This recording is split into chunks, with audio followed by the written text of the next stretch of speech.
initiative to establish an operating model and framework for economic and financial inclusion, aiming to transform Nigeria into a $1 trillion economy by 2030.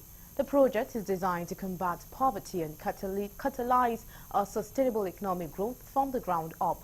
Vice President Shettima said the initiative symbolizes a commitment of the President Bola Ahmed Tinubu administration to enhancing financial and economic inclusion across Nigeria. Correspondent Nabuchuku and Nubichi reports. Shettima spoke on Wednesday during the kick-off meeting for the initiative to set up an operating model for economic and financial inclusion for the office of the Vice President.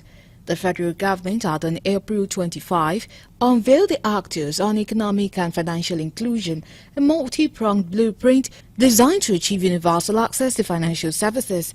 The accord represents a core pillar of the administration's renewed hope agenda to transform the nation into a $1 trillion economy by 2030, while combating poverty and insecurity through broad-based prosperity. The occasion symbolizes our commitment to enhancing financial and economic inclusion across the length and breadth of this great nation.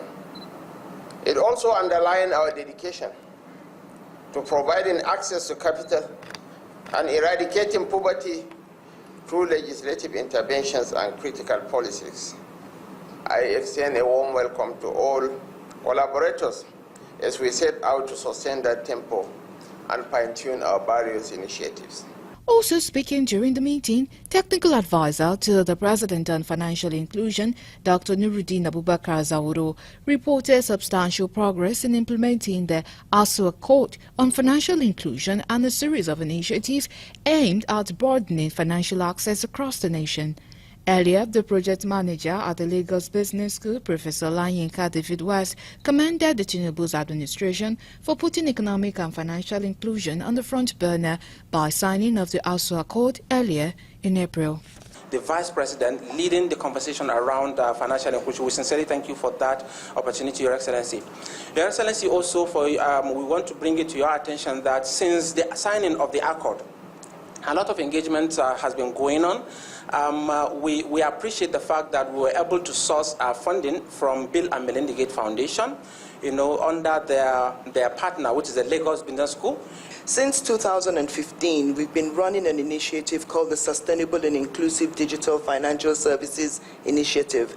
And that has been around how do we catalyze financial inclusion in Nigeria. And we've worked in the space of research, advocacy, capacity building, as well as just information and engagement.